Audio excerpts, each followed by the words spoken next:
come Mark has got a spot? There's a hole.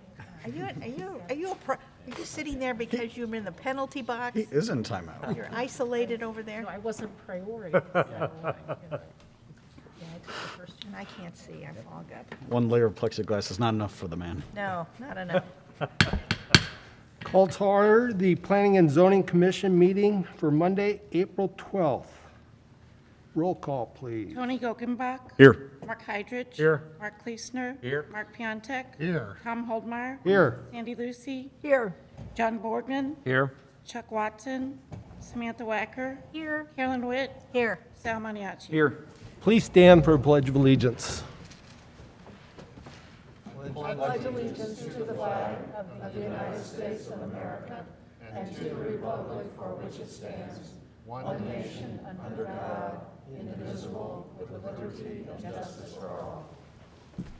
So much better than a Zoom. First item on the agenda is the approval of the minutes from the February 8th, 2021 meeting. Motion to approve. There's a first and second, Mark. All those in favor? Aye. Any opposed? So moved.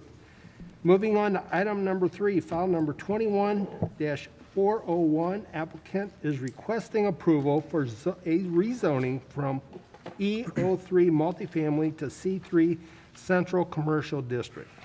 Sal? Yes, so this is a request to rezone just one parcel at the corner here of 2nd and Market. It's on the southeastern side of the intersection. It is 102 East 2nd Street, but it is a multifamily building that has access to both Market and 2nd Street. The property currently is zoned R3 multifamily, so I know those are kind of two close blues there, but the darker blue is all multifamily R3 zoning, which I'm sure was overlaid back in '89 when we redid our zoning system, because a lot of that actually is single family up to multifamily. It's not all multifamily. Then this lighter blue is our downtown C3 commercial district that allows for the mixed use, zero lot line, and then not just single multifamily, that truly mixed use in the more traditional sense, commercial upstairs, residential upstairs, commercial on the street level. We have, the central commercial district, its intent is to create a more, less restrictive district for the downtown area. That there are a lot of different mixes. There are people who want single, mixed, multifamily all within like the same block. And so we try to keep that as compact and contiguous as we can. So when people request it, it needs to be contiguous with the existing district, because that's the whole point and intent of a downtown district. If someone requests C3 out on the highway, at what point are you going to create your own different separated district? It's supposed to be centralized to our downtown area. And so I will say this one, if you saw my staff report, did have a little bit more of a rub with staff where we did recommend denial of the rezoning, but I'll kind of get to my next two slides here. I will concede that the final intent that they put in the application, that they just want mixed use for keep residential upstairs and then add some office on the ground floor. I don't think that end use necessarily will be detrimental to the surrounding property, but from a professional standpoint and from creating a precedent, I couldn't feel comfortable recommending approval of the C3 district to be rezoned here. I will say we have two other circumstances where this has happened. Right next to Quality Copy here, there's a property on Fish Street that was rezoned to C3 without being compact and contiguous, and this was, I want to say back in like 2012, I believe, and they got a rezoning and a special use permit to do that tire disposal there that wasn't permitted in this darker C2 overlay district. And then the only other time we've done it is Rhine River. Now, I would argue in both of these circumstances, C2, actually, this overlay allows for mixed use. They only asked for that because of the industrial use that they wanted, so that was a little more specific. They got a special use permit that was specific for that project. And then in this circumstance, with Rhine River, that was approved as part of a larger redevelopment project, and although it is separated, in that circumstance, we didn't have the current planned residential that we probably would have encouraged that to go down the path today. That was what we had for zero lot line. But secondly, I think there's a pretty strong argument to make that this area, Front Street, the Corncon Pipe Factory, that's all still zone industrial or C1. There's some spot zoning in there that's just been there forever. I would argue that that would, in the future, be considered part of the intent of the downtown district. And the reason I bring those up is that although I did recommend denial for this rezoning, there is precedent for other circumstances in the downtown area, but we didn't feel comfortable continuing that precedent. And I do think there is an opportunity, unfortunately it's nothing that could be voted on tonight, but there is an opportunity to expand our overlay district where that mixed use does not only have to be tied to a specific zoning like C3. We could actually, in the code, draw an overlay by street block and actually go out and include what you'd see in Rhine River and on Front Street that's not currently in C3. And then in this circumstance, just a natural border, I feel like, would be anything that faces Market Street.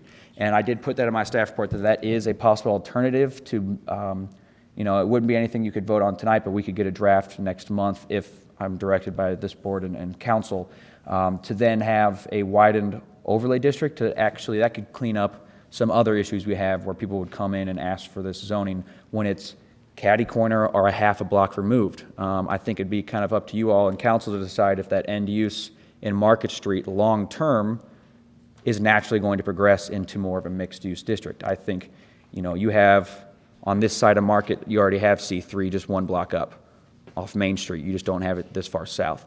So I think there's some alternatives moving forward. It's just unfortunately in the current code, there was nothing we could recommend them to ask for. This was their only option. And creating that precedent was not something we could feel comfortable with. So that was where our recommendations stood in the staff report.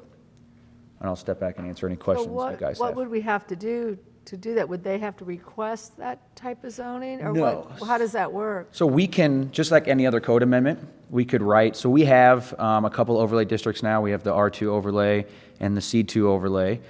We could write into an overlay district over this R3 or create its own downtown district overlay that is adopted, and we will actually define it, like just with the other overlay districts, it's not defined by a color in the zoning code, it is defined by map, by actual street names. And so we could define a mixed-use district that covers more than just C3, more than just R3. It actually covers a geographical area that we define, and we could determine then the future growth of downtown, say, hey, these boundaries, even though it's not in C3, are compatible with the downtown, zoning guidelines. So, naturally, I think, if all these property owners wanted to come in along Market and go C3, that we wouldn't have to create anything new, but we can't just go in and rezone people's properties, as I understand, Mark's shaking his head. I don't think we can just do that without a request. You would have to request. We They could would have do an to request overlay that. district without going to individual property owners, because all that's doing is just adding more uses that could be done in the future. We're not actually restricting anything. We're just saying, hey, in the future, this is part of an overlay district. We're just changing the code in that area. So, and I just think this doesn't happen very often. Obviously, it's only the third time, but I think that we could set our boundaries that we know, and in the future, if anyone comes in with a C3, we could say, hey, look, we studied this, and we know that we think the downtown boundaries set by X, or set by street name, so. Sal, have you thought about how big that area could be or would be? So If we go to that next.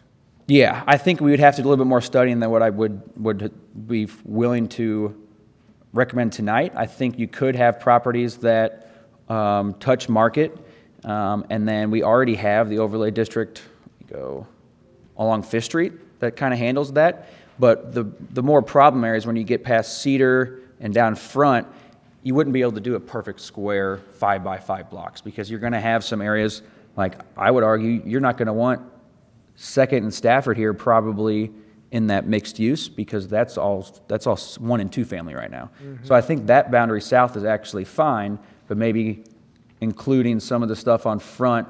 I mean, I think it's natural to expect at some point the Corncon Pipe Factory to be redeveloped, and it's going to have to get rezoned because it's still zone industrial. Mm-hmm. So we could kind of get ahead of that and say, hey, look, this is in the downtown district. We're going to approve mixed uses, and hopefully that would help any hindrance in developing some of those properties later. So you could do all of those as opposed to just doing the one on Market? Yeah, we would actually create an overlay district. Okay. Public hearing? Yeah, it'd be a code amendment, a public hearing here. That's, the issue is it being a little bit delayed. I would anticipate almost a 2-month planning and zoning because we'd have to study it, do the public hearing.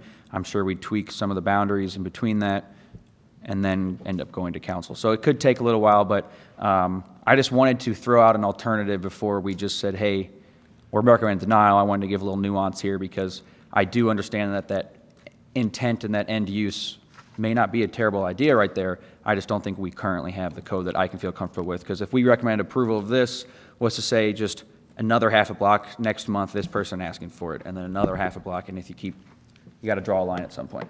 So. Any other questions, comments by board? What about parking? How do we address the parking? So that would be something we would address with it. Right now in our C3 district, we do not require any off-street parking because we don't want to encourage people to tear down historic buildings to put up a parking lot. We kind of know that that's the intent. If you are going to do business and live downtown, you are making a decision that you're not going to have off-street parking. That's part of the downtown living.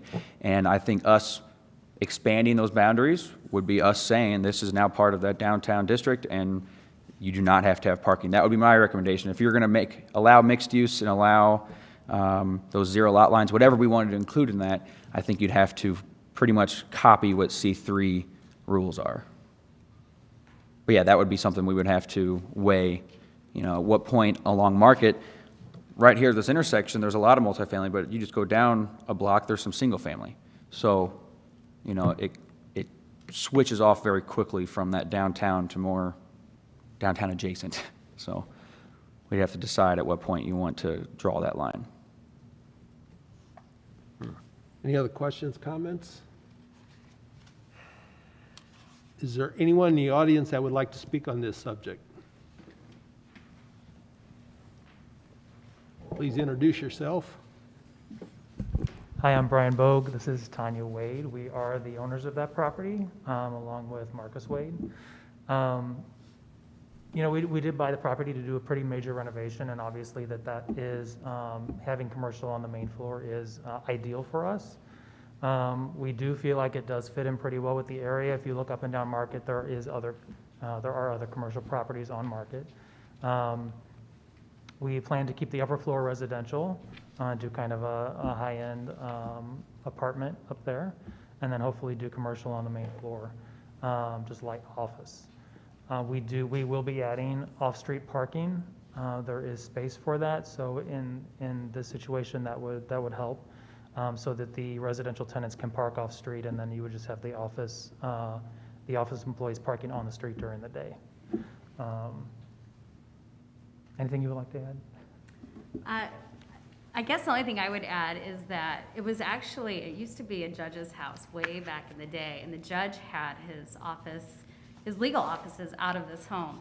So way back when, it was a mixed-use office, and so it has a separate entrance even for like the office space and things like that. I forgot about that.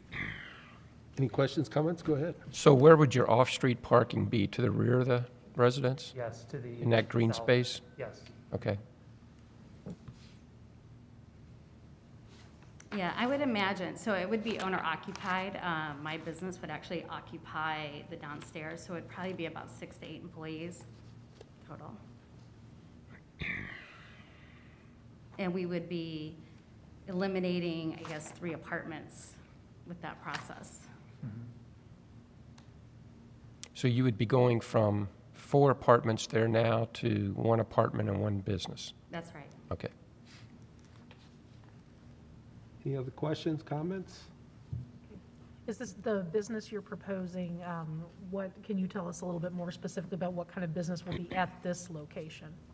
Yes, it is a company called Mailers Haven. We've been in business for 17 years. And we're actually based out of Los Angeles and just expanded into Washington last year. And I've actually hired 4 employees in Washington since we came here, and we plan to hire more. And we sell marketing services to ad agencies, mail shops. It's basically a sales organization, all telephone work. Okay, so would there be a lot of customers coming in and out of your business? There would be no customers coming in and out. unless a local St. Louis company wanted to come by and say hello. Okay. Any other questions, comments? We may have more later. Okay. Let you know. Thank you. Thanks. Thank you. Anyone else that would like to speak on this? They all here for Hanover. If not, Sal, I have a question on the off-street parking. Would that affect any stormwater runoff or anything there that we need to be concerned about? That would be so minor. I would what I was think thinking. probably not, but they would have to prove, here's the cubic yards that we're taking away.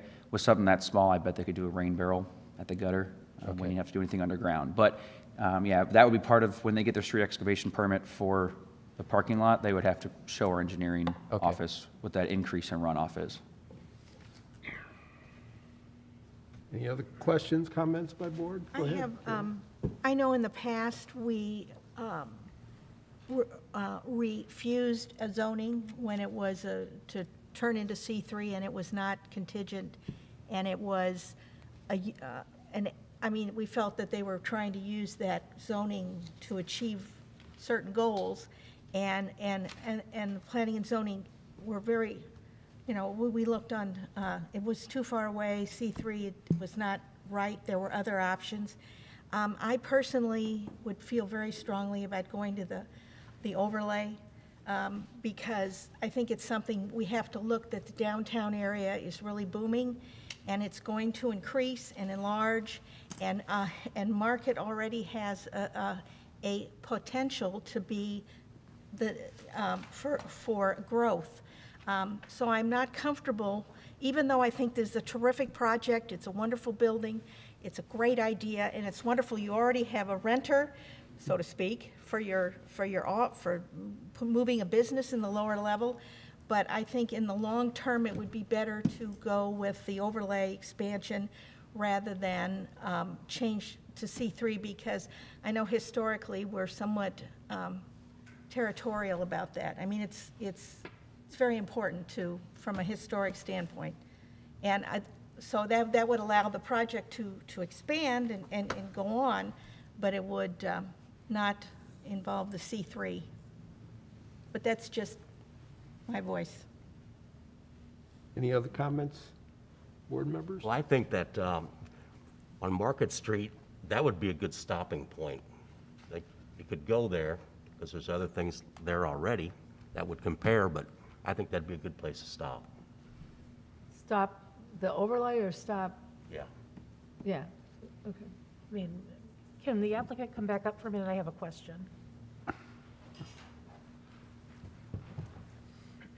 Are you on a time schedule with this project? Not really. The sooner the better. We're currently leasing office space from Exit 11, and so we're very cramped into their offices. But no, we're flexible on the project. Yeah, and there is a lot of work that can be done up to that point. The second floor, we're getting ready to start on, so yeah. Yes, we're knee-deep in renovation plans. Okay. Great, thanks. So, question, Sal, if we would do the overlay district and expand that, that's probably a 2 to 3 month time period? Well, I mean, best case scenario, it's 2 months, because if that's saying your next month, P&Z makes a recommendation and it goes to council right away, but I would anticipate getting some feedback on this from some of the neighborhood. I would obviously get Downtown Inc.'s input on this as well, that kind of thing. So we can try and get as much homework as we can, but realistically, I would bet we would have a presentation here, some recommendations change, so that would be May, June, and then July City Council. Okay. And I guess from my standpoint, I agree with everything that Carolyn said, and I'm not necessarily a proponent for spot zoning, but in looking at this, comparing this to other projects that we have approved a C3 on that's not necessarily contiguous, this seems like it would be a very non-disruptive use to the surrounding area, and it seems like it would fit with the reasons that we might make an exception. So I don't know if Tom is ready for motions or not. If we're finished with comments, any other comments? I would move to approve. First, Second. all those in favor? Aye. Aye. Any opposed? Abstain. You want to do roll call? Get that abstain, yeah, roll call If you vote. don't mind. I just, Tony Kokenbach, Abstain. Mark Hedrich, Aye. Mark Leesner, Aye. Tom Hobart, Aye. Sandy Lucy, Aye. John Boardman, Aye. Samantha Wecker, Aye. Carolyn Witt, Aye, I'll go with the group. But we do want to work on that. okay, I can still do that so we avoid this, but yeah, Yeah, okay. Yes. let's work on Still that. work That's a on good that. idea. Yeah. We don't Because want I this still to think bite we us need to in the do butt. that. Yeah, this, it. I think we need to clean it up for future, but if that's our plan, then we could do this. Do you need a motion for you to explore this from us? No, I think we're good there. Just, Okay. I have some direction, so that's good. Great. Moving Okay. on to item number 4, file number 21-402, 0403, and 405. The applicant is requesting approval of a rezoning preliminary plat and variance to add 3 more homes to Hanover Place, or Plant, Place. subdivision on West 9th Street.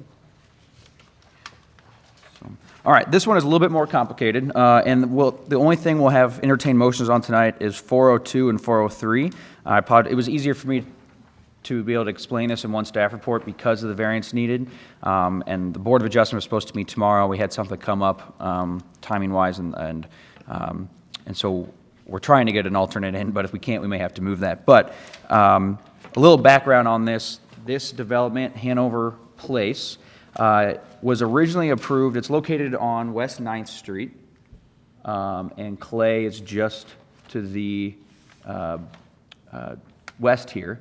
And so this was a new street. Obviously, this is an older aerial. We don't have any updated aerial photography yet, but this street is in. Some of these homes are in. I think there's only like 4. I think this side of the street's empty, and the rest of it I think is full. One house, one. One on the top of the hill? Yeah.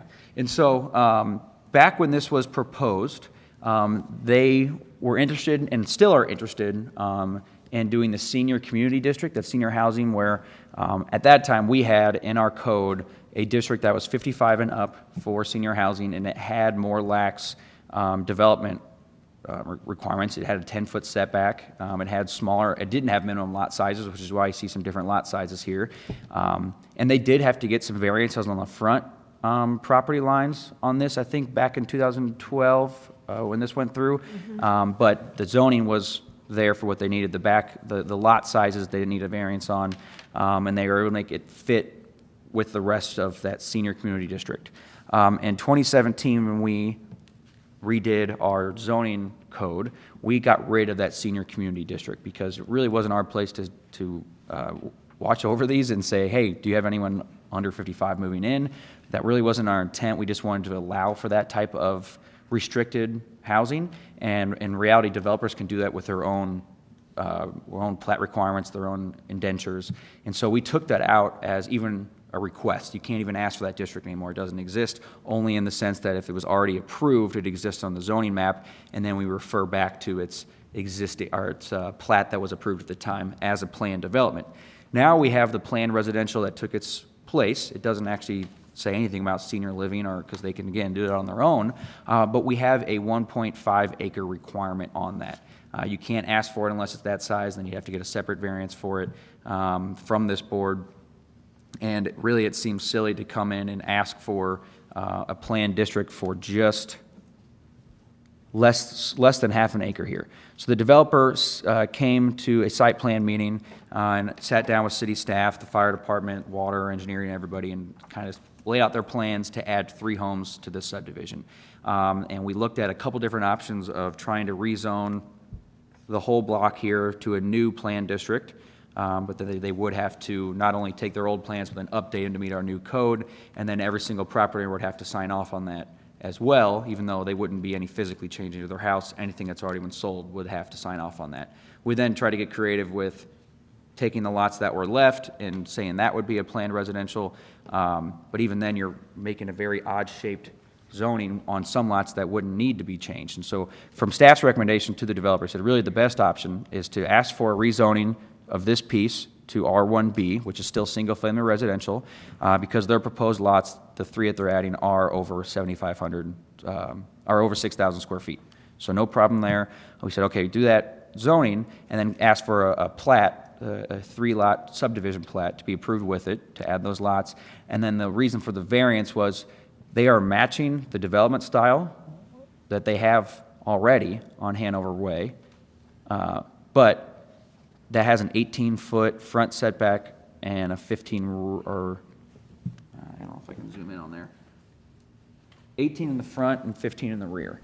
And so that is very similar to what they have up here, and so it's not going to be any different to what was already being built. They're adding 3 homes to the subdivision that was originally there. They will have to provide some type of stormwater calculation. They've already started those conversations with our engineering department, and so if it's not done on site, they won't get, they'll have to prove that before they get building permits. That's all normal, but we had to kind of get creative with this zoning. But because of the fact that they, well, I'll kind of talk about the improvements here. So this is an extension of Hanover Way, a stub street to the west. It's 30 feet wide. However, we have in our code currently, they don't have to ask for variance to this. If it's less than 10 units and they have parking on one side, they're allowed to do a 30-foot street. And so that meets that code requirement. It is less than 150 feet, and then they can have driveways that access this public right-of-way through there. And our fire department was representative was at the site plan meeting and reviewed that and said, yep, this is less than 150 feet. Obviously, this cul-de-sac is not what you would have to build today, but the code's changed since they built that. But this does meet the minimum requirements set forth in the fire code for that distance. And so, given that it met all the other code requirements except for the setback, the variance is not, that's really not something this board would be looking at anyway. That's something the Board of Adjustment will deal with. But tonight, the request is, should it be rezoned to R1B to have that smaller lot size from, right now it's R1A, 10,000 down to the 6,000 minimum, and should it be subdivided to add 3 more homes? And staff is recommended approval of both of those, and then the full disclosure of the variance as well, because of the fact that it is adding very similar style homes to what is already there. We think 3 additional homes there on the lot is not creating a density issue or doing something that's out of character for the area. It's a pretty small change on paper that we think is just extending that subdivision. So it's a lot of background there, but I will take any questions you have now. Sal, so what year was this developed? I think 2012. Kurt, do you remember when you? Oh, 16. Okay. 16 to 17. So there you go. So it was right before we got rid of it. Then in 2017 is when we adopted our new code and got rid of senior community. Any other questions, comments by Yes, board please. members? Sal, how come the street doesn't extend to the end of the property line? Well, I think they're trying to keep it under the 150 for the public improvements, but when the builder wants to extend the driveway there, they may extend the improvements all the way there, but our code requirement requires the right-of-way go to that point, which is what they show here, and then they're just showing that the improvements are going to the 150-point minimum. So there would be 2 driveways then coming off the end of that stub to those 2 houses on the end? It could, well, I think more realistically, they'll move those improvements down and then have driveways just like the other ones. Okay, so then the length of the street is whatever the easement is. Well, the right-of-way, I don't think the right-of-way is 150 foot, because we talked about that at site plan, and they did not have an issue with the layout there having 150 feet. So. Maybe we can get, My point is that the paved surface should go to the end of the property to service those last 2 houses. And we can require that, and I don't know if that was 150 feet there, but.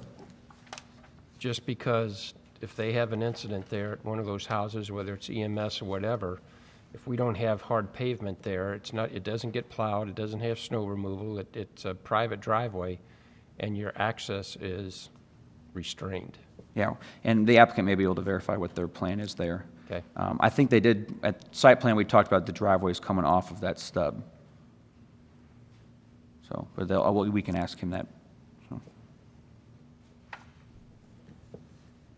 Any other questions, comments by board? If not, anyone that would like to come up and ask questions, please introduce yourself.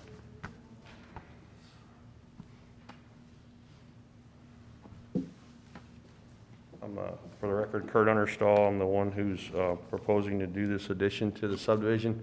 And just to give you a little history, yes, I recorded these indentures in 2016, so I think it was actually 15 to 16 is when we did it, and the houses started in 17. But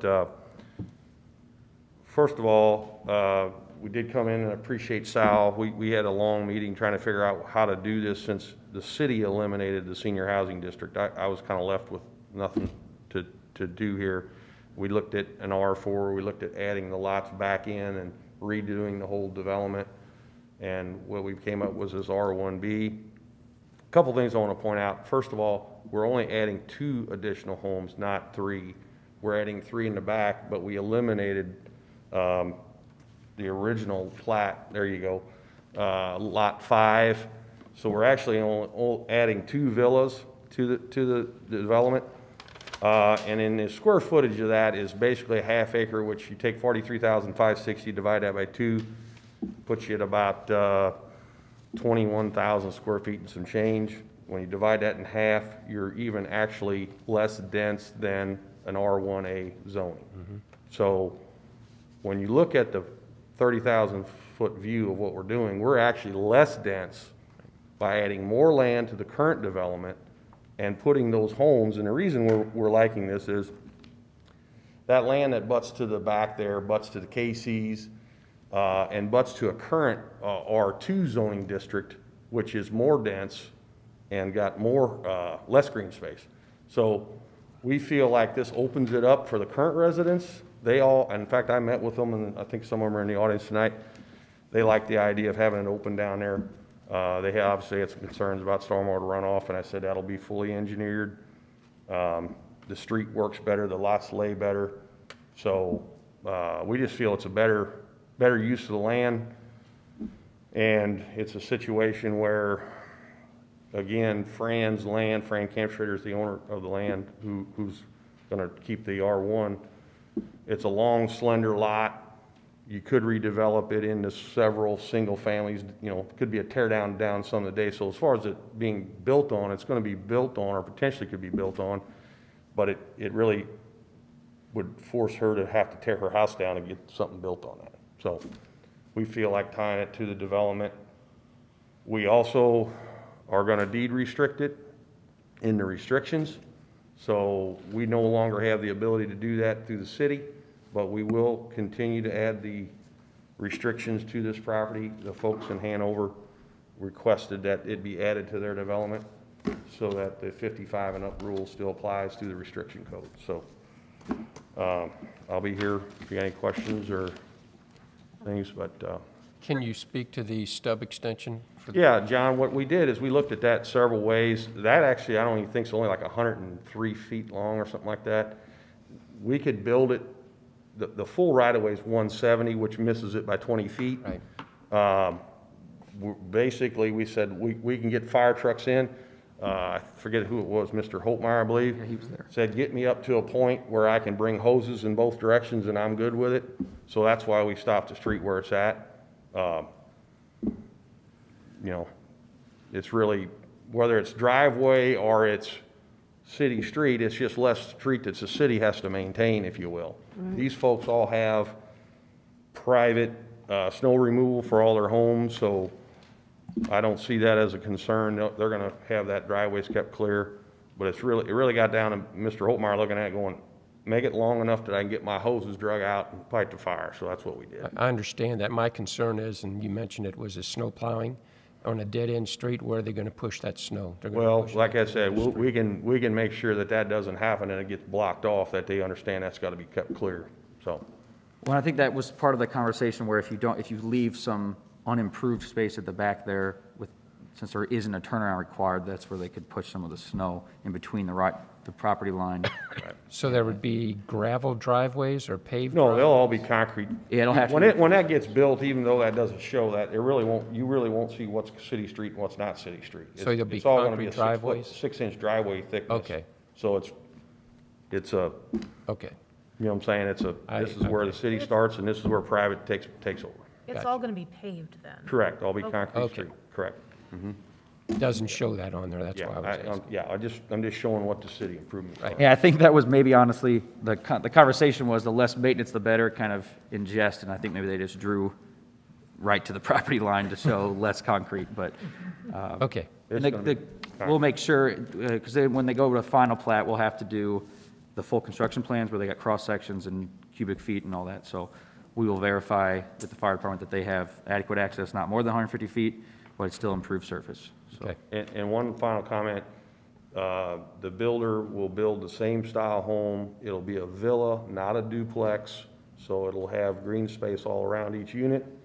You know, that was what the marketing research we did back in 16, 17, people said they'd rather live in a villa than 2 duplexes. So again, it's a single family home, but in marketing terms, it's a villa, so.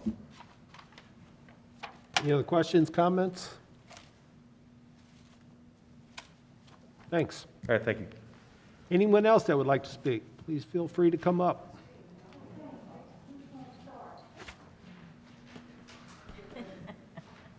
No one wants to be the first one up here. I teach school, so I know how it is. No one wants to get up first. First off, thanks for giving me the opportunity to speak. My name is Mike Jinkerson. I'm here with my wife, Kathy. And we currently live in Lot 7 of the development, which is a single-family home, which would be along, let me turn mine around the right way. Well, 5B, 5C, so Lot 7 that's our property line. So a couple questions, or one question, clarification, I guess I would like to have, is I know in the letter it's calling for a 18-foot side yard setback, but when I look at the plans here, it mentions 15 feet, 5 feet. I want to know exactly from my property line, if I took a tape measure to that unit, how far is that off of my property line? Are you this one right here? No, we're In the down lower left The corner. cul-de-sac next to, lower, Lower. to the right. To the right. I can't see 7, That's lot so. 7. To the left. To the left. 5. The house. Oh, you're 5. See where 5B is? We're Lot 7. We're not part of that. Oh, I We're just- we're a single-family home on Lot 7. Right there. Oh, okay. I'm sorry. I thought you were Lot 7 of this development. No, I'm no, sorry. no, Lot 7, I'm Okay. sorry. Actually off Clay Street. So you're, Where that corner, Okay, there we go. there you go. So exactly, you're right right here. there. Okay. So that's our property line, so my You're on question- Lilac. Are you on Lilac up there? We're on Lilac, that is correct. And there's a So I- hill, right? So you can see it here. These have a minimum 5-yard setback, and that is normal. That's without a variance. Any zoning district allows a 5-yard side yard, 6-foot side yard setback. These have 6 on each side of these here. So it's 6 foot off of our property. Yes. Is the, not necessarily, that's the setback, but that's the normal setback no matter what. That's without a But variance. the question I'm asking is, if I stood on that property line and measured to that actual structure, how far will that be? The builder's gonna have to answer that. That's the question I have, because I have 18 feet here.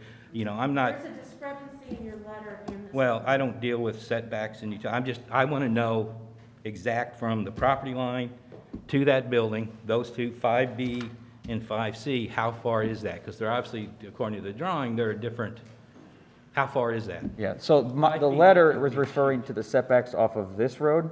They are not getting a variance off of this property line. Okay, it says 18-foot front side yard setbacks. So, and they'll be able to answer that. We'll get them back up to answer that. Sal, What? can you reiterate, I'm sorry, Tom, We'll get them back up to answer that question. Okay. but Sal, you made an important point. Can you reiterate, the variance is not for the side, the variance is for the front yard? Correct. For how deep these lots are, they needed a variance for this, like say this wall to that property line and this wall to this property line. They're not asking for any variance along this side property line. Our zoning code already requires 6-foot side yard setbacks, and so whether it's more than 6 feet or not, we cannot control that. We have to say you have to be at least 6 feet. They can build up to 6 feet, so. Even the street can come up that close to our yard. Correct. Because that's standard zoning code right now. Okay. Yeah, because, you know, the thing is, you had mentioned before, you know, about how, you know, zoning regulations, I guess, are required to ensure that, you know, building one, you know, new development doesn't adversely affect others. Well, this is adversely affecting not only us, but a lot of people.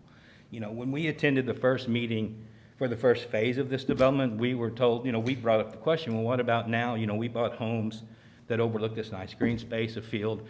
And I get, you know, development and growth in Washington. I'm not against that at all. I've lived here my whole life. And I've seen this town grow and prosper in the downtown, and I support all that.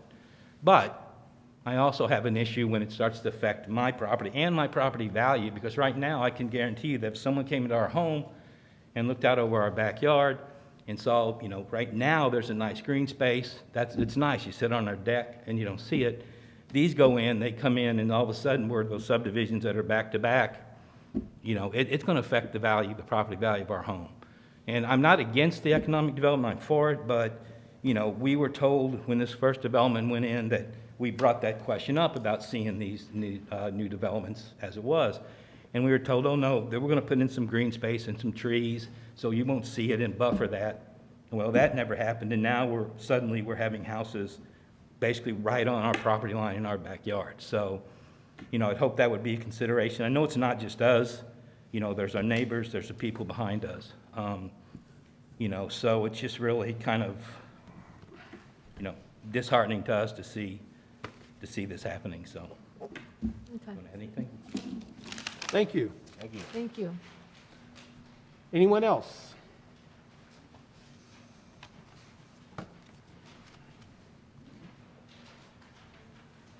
Hi, my name's John Florian. I live in, off of Lilac, my wife and I, Rebecca and myself, John. Can you bring up the picture that shows the Google type? Yeah, the land overside. view?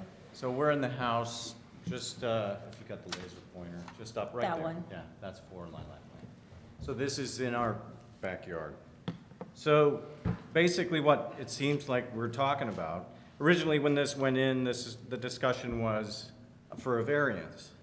And then you go from a variance to a variance. So how often do you go, you know, how many variances do you have to allow in order to make this a reality? So my concern is, I agree that, you know, I think here, based on, if you go ahead and go back to the picture where you're drawing the road in. So my guess is that you got about 150-foot road right there because that's what's allowed. But we know that you're going to extend the road. So again, it's a variance to a variance. And then everybody's like, well, just go ahead and plow it, or just go ahead and put it the rest of the way. And if the argument is, okay, well, you're doing this in other locations, other areas, but obviously when our house was built and with the side, as far as what you were saying, as far as the front and the back and all of the easements that were put in place, you know, there was rationale for and I appreciate some of what Carolyn had said earlier as far as the history of the reasons why other decisions were made in the past. Obviously, there was reasons for what was in downtown in order to be really close together. And then as folks moved into other residential areas, there was those changes that were made in order to increase what we seem to be calling these green space, which I guess green space just means having a little bit of grass right around the house. But from a small plot of grass that's right there between small houses that's in that area, and to add an additional 2 houses, as was mentioned by the developer earlier, my thought is that the gain is not really there for all of what is mentioned here. Also, I want to point out that, you know, even when, and I don't know if this was a variance, what was original to the original plot of the building of the development originally, but even when you go down there, you know, I can look out my back window and the garbage man has a hard time turning his truck around. He's got to go in and out, you know, just to try and three-point turn just to get out of that drive down there. And you know, and that's pretty. There's no way he would be able to turn around in that little drive. He'd have to go down and then just reverse. Yeah, and if you get over there and you drive down there, you see it. The road is really tight. That was one of the variances in order to fit all the homes in there. I get it. But you know, and you see just a one single pole or, you know, the fire hydrant down there is pretty small. You know, I don't know, you know, but obviously the meeting, the fire inspector or, you know, they obviously signed off on that. But it's pretty small, you know, but anyways, you know, if the city agrees that, you know, any fire incident or anything down there, that obviously the amount of water pressure and the amount of water and everything else that's applied to those additional houses and all that is all taken into consideration and studied, I get it, yeah. But, yeah, it's in my backyard, I don't care for it, I'd prefer, you know, would like for it to not go forward, but it's y'all's call. So I appreciate you letting me have the time to talk. Thanks for the chance to be on the floor. Thanks. Thank you. Thank you. Anyone else that would like to speak?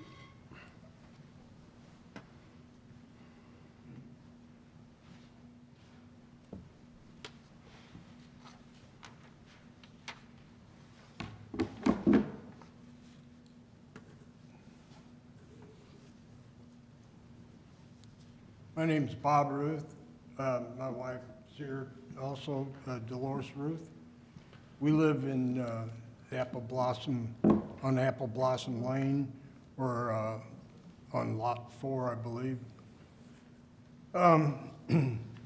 We didn't have much time to prepare for this, but maybe that's normal.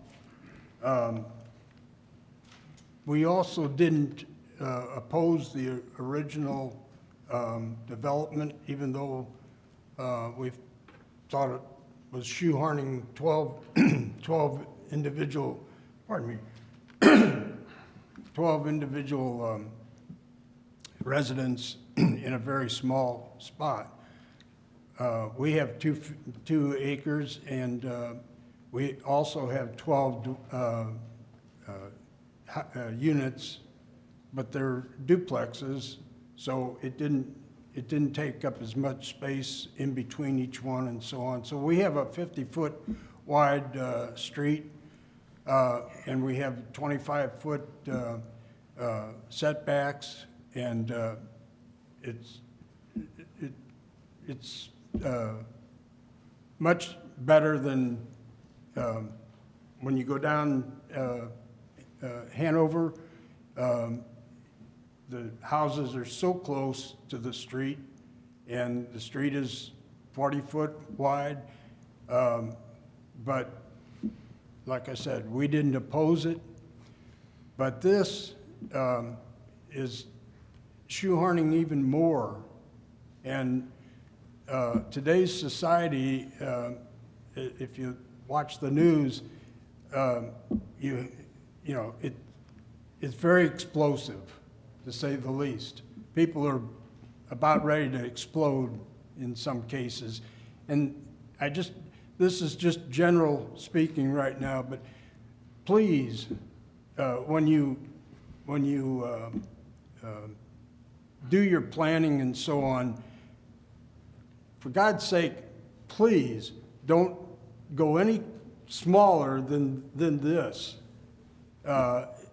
It's just, it's ridiculous to cram people so close together, whether they're senior citizens or young families or what.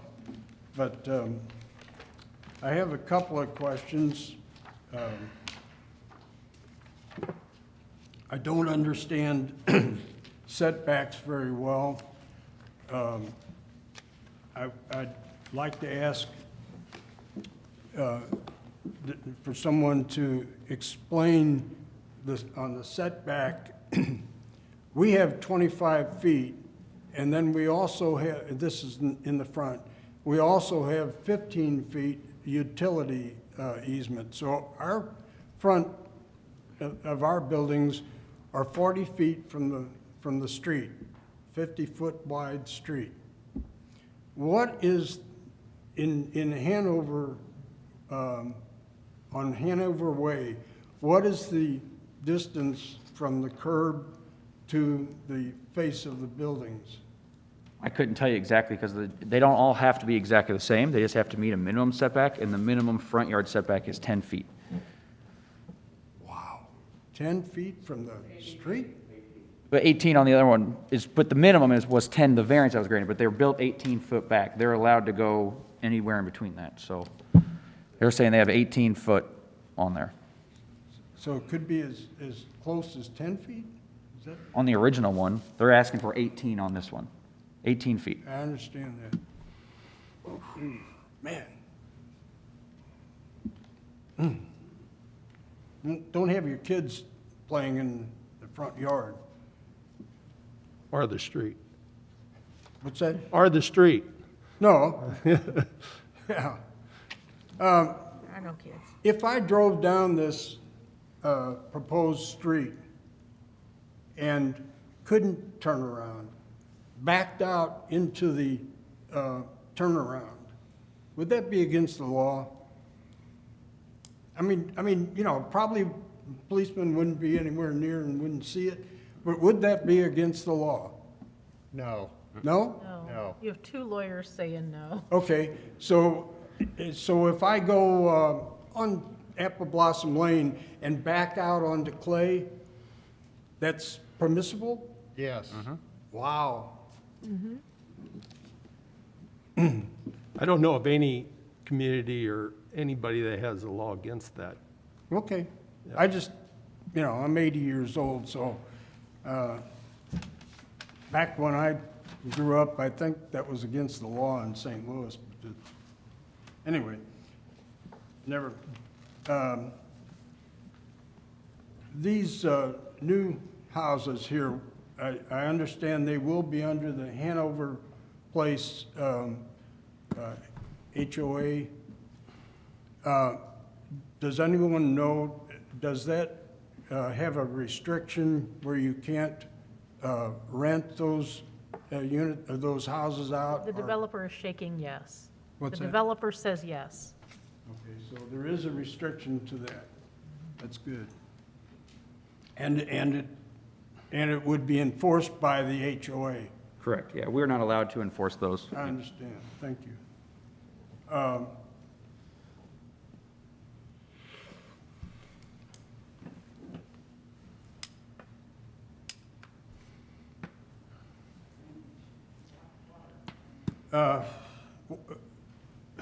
Back to the trash truck. He's not going to go down that street, surely. I couldn't tell you. Yeah, I understand, but anyway.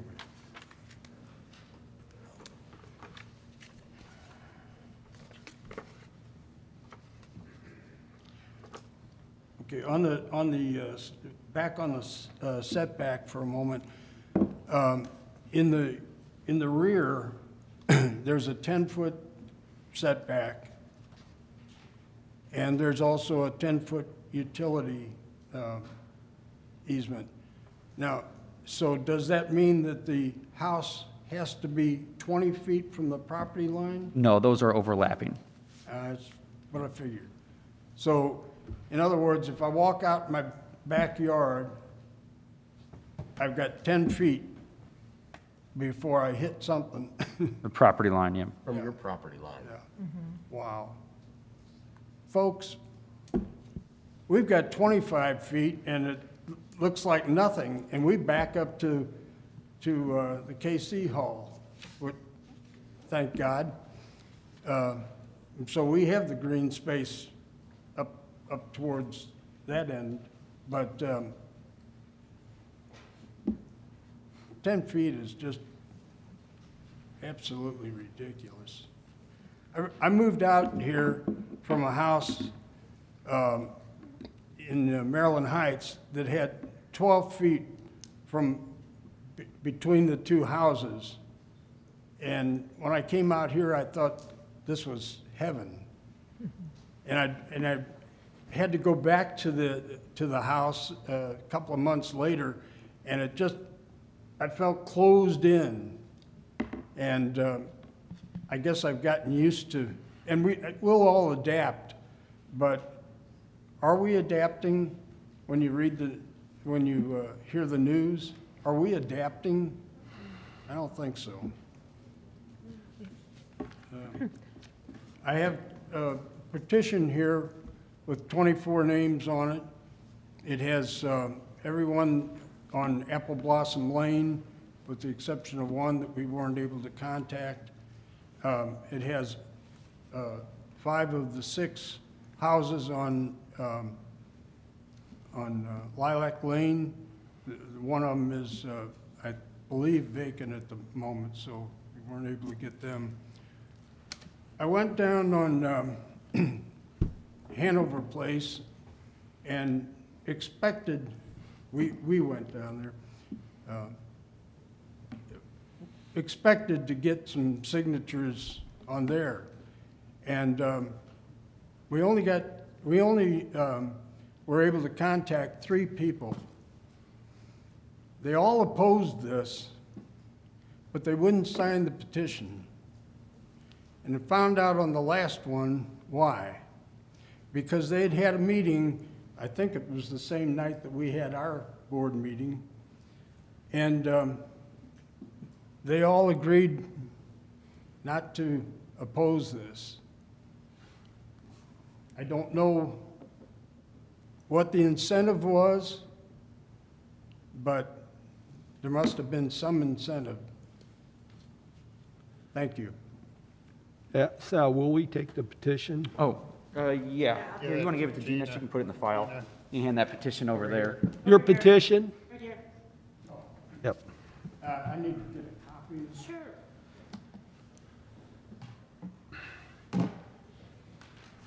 Anyone else that would like to come up and speak?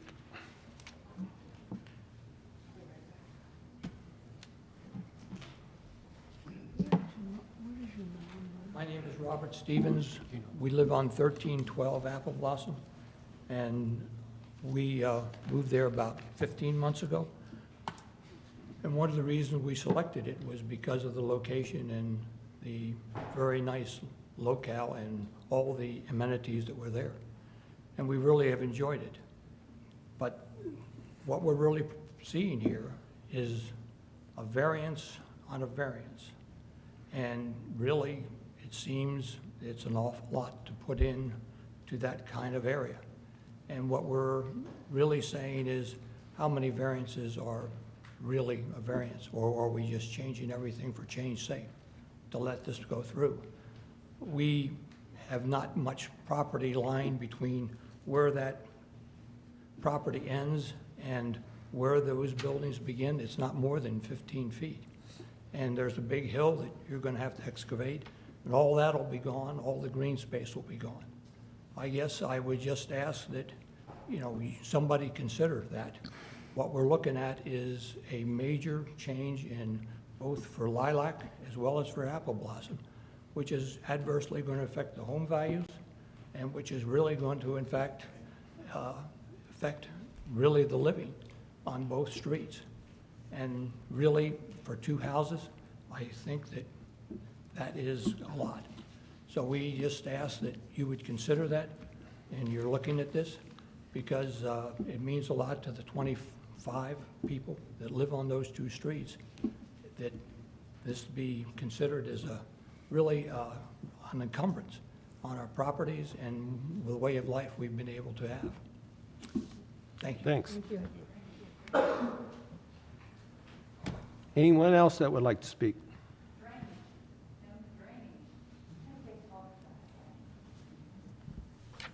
Hi, my name's Kim Davis, and I live on You Apple want to Blossom. pull the microphone down a little bit? There you go. Not that you need it, but Okay. I've got a loud voice. My voice carries. I just wanted to reiterate what my neighbors are saying. We love our community, and we want to be good neighbors to everyone that's around us. But I would challenge all of you to not look on paper, but to drive there. Go into that subdivision. Look to see what the road is going to look like. Look to see how our emergency vehicles are going to be able to get in that cul-de-sac, out of that cul-de-sac, down that lane. And it was really concerning, a comment, whether it was in jest or not, that our fire marshal or someone within our fire department, as long as I can get a hose there, that's concerning. So if those kind of comments and small meetings are happening without involving the homeowners, and who it's really going to affect will be the people living there that might have an emergency. God forbid it be one of your relatives that has a fire, that has a critical health emergency that potentially could not get in or out. My question is also, all the lots are not sold currently in the subdivision. Why do you want to expand when they haven't been sold currently? So please, we have entrusted this duty in all of your hands. And I would just like for you to please take it very seriously, and I'm sure that you do, but someone that represents you drive out there, look at this, and then get back to the homeowners. So did I have. I've been by it twice this past. Good, I have too, numerous times. Yeah, and I think most of the board members do. We try to go out and look at every location and see. Good, what's I'm there. glad. I'm glad to hear that. And I hope that our emergency people are taking it seriously also. Yeah, we have one on the board. We do. Thank you. Yes. There's a lot of space for new buildings, and he hasn't been selling. That's a good point. I'm Fran Camp Schrader, and I own the property that is being discussed. My property is an acre. My property, with all of this that's taking place, changes my property to a half acre. One of my decisions in going for it is that not very many people have an acre in town to their house. We live in a town. I would expect to have people closer to me. I don't see a big problem with this. What's been done at Hanover, the houses that have been made are nice. I appreciate the fact that people like the way my backyard looks now. It took a lot of time and effort. I've been there 14 years, and all of it has been spent in that backyard.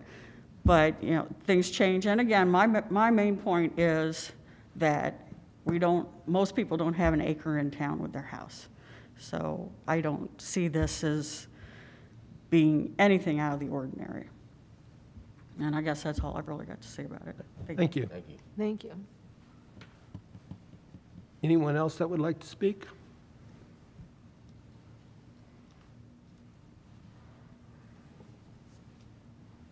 I'm Judy Cook, and I live at 1305 Apple Blossom. The two proposed buildings, 5A and 5B, would be backing up to my villa. There are no trees, no shrubs or anything back there dividing it. Already, when cars come down Hanover, the headlights flash in the bedroom windows. So these two houses, being that close, when they pull in their driveways, it's going to be even stronger light there.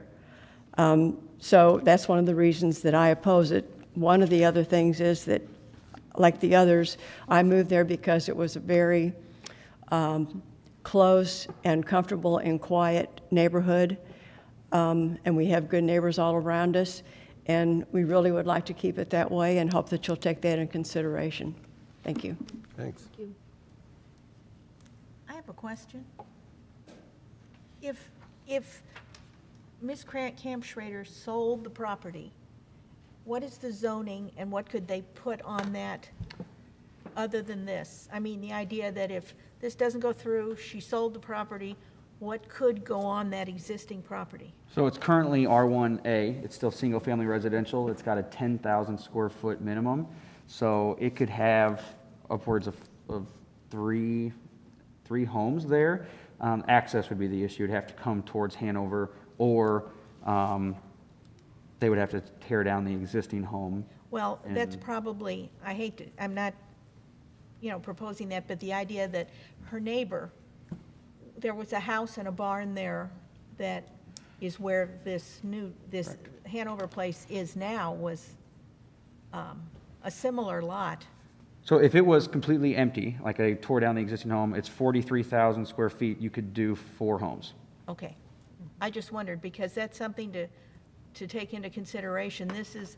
I'm not making a decision, I'm just saying that down the road could be an option, and you wouldn't need to come to planning and zoning for that, correct? The plat would, but we would not notify neighbors because we only notify neighbors for rezoning. Right. A plat, if you meet the minimum code requirements on a plat, there's no reason to deny it. Pretty much, people can subdivide their property as they see fit, so. Okay, thank you. Yep. So Sal, to piggyback on what Carolyn said, so theoretically, if Ms. Camp Schrader had a buyer and wanted to subdivide her property, she could get 4 houses on the property, right? Yeah, so it's, I'm not a civil engineer, but Right. it's 43,000 square feet.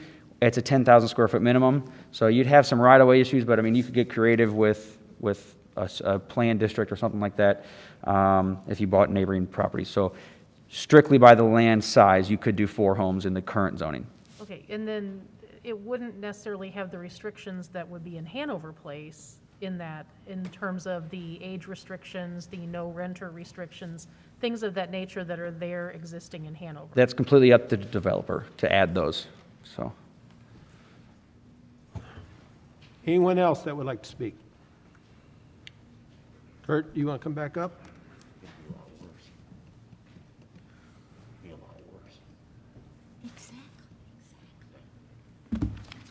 I just trying to take some notes down, so just clarify some concerns. The drawing that we proposed, they were talking about the setback, and as Sal mentioned, and in fact, the gentleman that lives in Apple Blossom, I would like him to take those buildings. I think there were 6-foot setbacks off of those duplex buildings. So when we proposed Hanover Way basically mirror images Apple Blossom. The only difference was we didn't build duplexes, we built villas. So by spreading the houses out, that's where the setback became in, and because the senior housing allowed that, that's why we did the 18 and the 10. The unit that is in the back of their yards is actually going to be 15 feet off the line. So it's not going to be at 6 feet. To the south. We could go to 6 feet, but obviously and the one behind Fran's there, I think, is even further. The one up in the corner is 15, the one down there is like 25 feet. To your point, Samantha, you're exactly right. The property could be built on, homes could be built on it, and/or a big barn could be built back on it. You know, I did the work on Apple Blossom many, many moons ago, and there was a lot of concern at the time that the KC Hall, I was a member at the time, the KCs didn't want to see multifamily button against them. Harold Feller developed that, did a wonderful job, but again, it's densified R2 zoning, putting 12 people on 2 acres. We're doing the exact same thing on Hanover, and by adding the land that Fran wants to part with, because you know, obviously Fran's going to become blocked. She can't get to it. We're making it less dense because we're only adding 2 homes on 21,000 square feet. Right. So again, we feel like we are making things better. I won't, as far as the, let's see, the other question. We're again, the street at Hanover is 35 feet. John, we built it exactly like the one on Apple Blossom. It's 35 feet with a cul-de-sac at the current code at the time. Let's see, the other question, there was a concern about water and fire protection. Water and fire protection, we did sit down with, at site plan review. We were asked to come in with Sal, and that will all be built to code, to the requirements to take care of all that. Kurt, can you clarify, that's a 6-inch main that feeds that hydrant down there, isn't it? I believe so, and there's a 2-inch loop that feeds the last 2 units that will tie on and add more water flow going that way. So, and I haven't talked to Kevin Quatham if Kevin wants to loop that. That would be a city call if they want us to take that up into, down the easement of, and really the right thing to do would loop it into Apple Blossom, loop that water. Right. Well, But that's really, it's a different system. You can't do that because Apple Blossom's on the high-pressure system and you're on the low-pressure side. I thought I was on the high pressure as well, I don't think so. coming off, because I'm coming off 9th Street. Do you have a collar? Do you have a collar on your No. hydrant? No, No, then it's not. yeah. Well, again, that's something to be looked at, but as far as fire flow, there's, you know, the water tower's right there. There shouldn't be any problem with Yeah. elevation because you're down in the hole down Yeah, there. So in it fact, should be fine. I would think you'd have a pressure reducing issue because the water tower's right there. Kurt, could you speak to some of the restrictions that exist in Hanover Place that are different than some of the other residential developments? Yeah, what Hanover, basically Hanover restriction is, it's a 55 and up development. We also have restrict the use. We, you know, in Stonecrest, we give each builder of each lot the ability to build whatever they want. If they want a ranch, you want 2-story, 1-story. We actually, in selling these villas, in conjunction with SK Builders, make sure that the brick, the stone, the copper, domes, all that match. So we're gonna continue that theme in these additional areas. And, you know, everybody likes a walkout lot. And so the land lays better for walkout lots, and it would be less drainage issues. It just makes a better deal, and it spreads it out. Like I said, you know, nobody wants anything built in their backyard, and I get that, but we feel we are meeting less dense than what could be built there. So You also mentioned earlier, when the question came up, you require owner occupancy. that is correct. I'm glad you brought that up. Yeah, it's in the restrictions that they can't be rentals, and that they are under the Hanover code. And again, I'm not gonna interject or thing that, you know, we had a meeting last Monday night, I believe it was. Jerry Dickhouse, who's head of the homeowners association, he said, I'll be in Tunica, Mississippi, otherwise I'd be there to show support. He was, only concern they had was the 55 and up. And I said, well, the only way I can put that is we got to add it to that. And I said, then you got the homeowner association. So they said, yeah, we would like to be part of the homeowner association so that it is controlled. So they run their own homeowner association. I have nothing to do with it. Jerry Dickhouse is the president of it, and they collect the dues, and it's pretty quiet development. It's a senior development, and they're happy. So, Are there any plans for any kind of like buffer or vegetation or anything between? yeah, we would do some landscape buffering as being a good neighbor along there anyway. We're going to plant some pine trees along the back. We did that behind Unit 7 up against KC's. We planted we actually built a berm. Wasn't required to, but we built a berm and built some privacy back there so that, you know, KC ball lights, I don't know if the lady that's complaining, or somebody complained about the headlights coming down. I find it hard to believe that the headlights would shine uphill up into the upper development, but I'm not saying it didn't happen. But in reality, where you get the bad lighting is the KC ball lights. The KC ball lights will flood down in that area. And again, Kurt, when I went down in there and drove back in Hanover, I noticed there's some pretty gnarly, large trees back on that upper property line, or that Camp Schrader property line. I'm not sure exactly. I couldn't tell where the trees yeah, actually are. they belong to the Lilac. Either they belong to the Lilac development or they belong to the KC's. Okay. And I'm not saying some of them aren't grown up in the fence, John. Right. Yeah, there's That's some why old Osage orange up in there. Yep. Yeah, there's some pretty gnarly Yep. Osage orange. And anything that leans into us, we would trim up and take care of that. But you haven't talked to anybody about taking any of those trees out of No, I wanted to obviously get your folks' approval and blessing before I talk to the KC's, but, you know, we would clean it up if they let us do it. Okay. Any other questions, comments, Kurt? Thank you. Thanks, Kurt. Any other comments, questions? I do have just one question. There was talk about adding green space along the back property line that's the KC, what about the property line that butts against our properties and other houses on Clay Street? Yeah, I got no problem planting trees there. In fact, I'll tell you a funny story. I'm glad you brought that up. Fran, who came to me, asked me if I wanted that property and add to it, because I had talked to Fran back in 2017.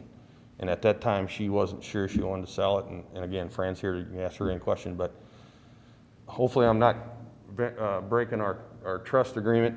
But Fran, the only dealings that we had here is that Fran said, I have to guarantee that 2 pecan trees survive. She'd like to see all 3 survive. I said, well, I can guarantee 2 survive. There's one in Fran's backyard, and there's one in the backyard of the folks from Lilac, but it's in Fran's yard. She said that's the best pecan producing tree going, and she really doesn't want that tree disturbed. I said, you got my word, we will not even come close to digging around that tree. And so Fran has the harvest rights to these pecans, so we have to dig up, move an apple tree. So that was part of the negotiations, but I had to make sure that Fran's has to bake me 1 pecan pie at Thanksgiving to save the pecan trees. We got that worked out. But so no, to answer Mr. Jenkinson's question, we have no problem planting more trees along there. Even though I'm a developer, I love trees and try to save as many as possible. So we will do everything we can to keep the existing vegetation and make for a better development. So, thank you. Yes.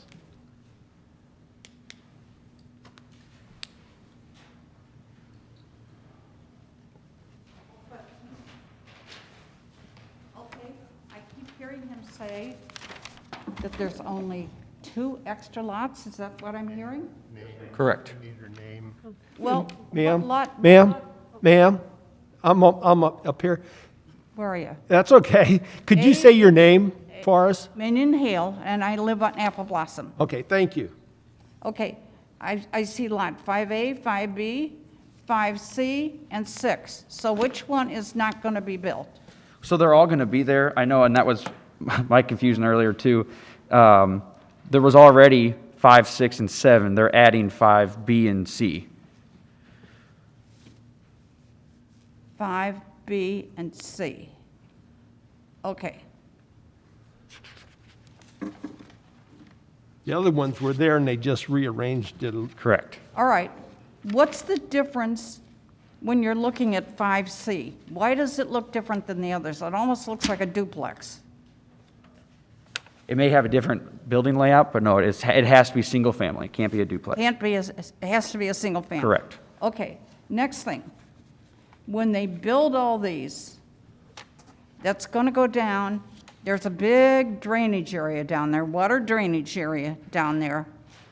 You're going to put all this concrete there. Where is this water going to go? Yeah, so our code requires that they submit stormwater engineered plans to provide that it's not going to have an impact off-site. So they either have to draw up an agreement with the Casey Hall or put it underground or... If you've ever been there when it's rained really hard, now you will think differently. Yeah, no, and we are aware that there is a water issue on 9th Street, that it files up there, but they will have to meet the code just like anyone else and make sure that they do not increase their runoff to any problem areas that aren't designated for retention. Okay, and I'm going to ask the same question again that they asked before. Why do they think they have these 2 units when they haven't built the other ones? I can't answer that one. Because the developer, if they want to add lots to their development, we are just processing their request. Okay, all right. Had to ask. Yes, Yeah, that's Thank you. okay. thanks. Thanks. Anyone else? Any questions, comments? If not, any others, comments, questions by board? I guess the only comment that I would like to make, I'm all for green space too, but I think we as a board have to think about green space in the terms of how people can use their property. You know, we had the same thing happen up on 47 where they wanted to do the development there, and the neighbors coming in off of Madison were complaining because they were losing their green space, and when you went up there and looked at it, they were actually manicuring the neighbor's property so that it would look good for from their back doors. And I think green space is important, but I also think that green space has to be considered as your property and not just because your neighbor has a nice green space that's your green space, if you understand what I'm saying. So I think we need to be cognizant of that a little bit and understand that the green space I think that is being talked about here is not any of this property that attached to Lilac or Apple Blossom. That was well said. Any other questions, comments? Well, when we speak to some of the questions about setbacks and heartburns and difficulties, we have some of what is the old code running up against to the new code, and it was, the wisdom of the city to create the new code so that we would have reasonable growth that would not be a necessary detriment to the surrounding places. And of course, we know a lot of this, but the city and developers strike a balance and remain within code and law, but while finding what the best use of the plan is that's brought before the city. And this plan is certainly seems kinder than what is possible as far as density. And, the willingness to work with the neighbors is important. That's Any other comments, questions by board? If nothing else, entertain a motion. You need to do these separately, the Okay. rezoning and then the plat. Okay. We'll do the rezoning first. Is that okay, Sal? Yes, absolutely. Is there a motion for the rezoning? motion to approve. First? Second. Second. All those in favor? Aye. Aye. Any opposed? So moved. Now to the plat, preliminary plat. Is there a motion on that? I'll make a motion to approve. First by Mark, I'll second. second by Carolyn. All in favor? Aye. Any opposed? So moved. This goes to council. Yes, so let's go to council next week, and that meeting will definitely still happen.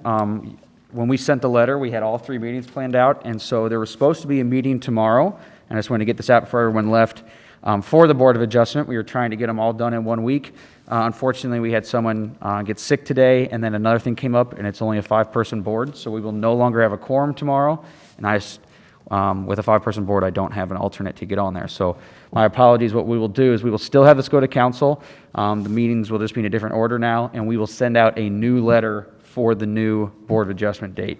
But with that smaller board, I couldn't really do much without 2 people. So just wanted to get that out there if anyone shows up tomorrow. We'll post a sign on the door. We'll let notice to the Missourian tomorrow, or they're here now. But I just want to let everyone know that you will get a new letter for that 3rd meeting. So Well, you might remind them, this is a recommendation from us, Yep. it's not in concrete. yeah, so this recommendation will be sent to council on Monday. Council can still do the zoning and the plat, but the Board of Adjustment has the final say with the building plans. So the council has the final say. We just gather facts and get information, and then it Yeah. goes to them. This is just one of those unique that all 3 boards have to Yep. review it, and the last 2 don't really matter what order, they just both have to get done. So, Okay. Yes, they haven't yet, but, Oh, okay, I thought that was this week. Okay. hold on. All right, thank you very much. Anything else, Sal? that's it. We will let's look at the overlay. Yeah. And see not only that area, but Front Street and whatever may be necessary. Yeah, absolutely. And I'll make sure to get some input from downtown on that and kind of, they have, for their own grant writing purposes, what they consider their definition of downtown. So I kind of want to compare and contrast that. They may go all the way down to Bush Brewery just for certain historical We're purposes. looking- I don't know. We're looking at maybe expanding. Yeah, so I don't know if we necessarily go that large, but we can look at where we think our growth patterns will be, so. Yeah, what makes sense. Well, they were talking about markets. Any other business? If not, I'll entertain one last motion. Motion to adjourn. Second. All those in favor? Aye. Any opposed? So moved. Everybody Thank you. jumps in on that one. Yeah, right. That's the easy one to make.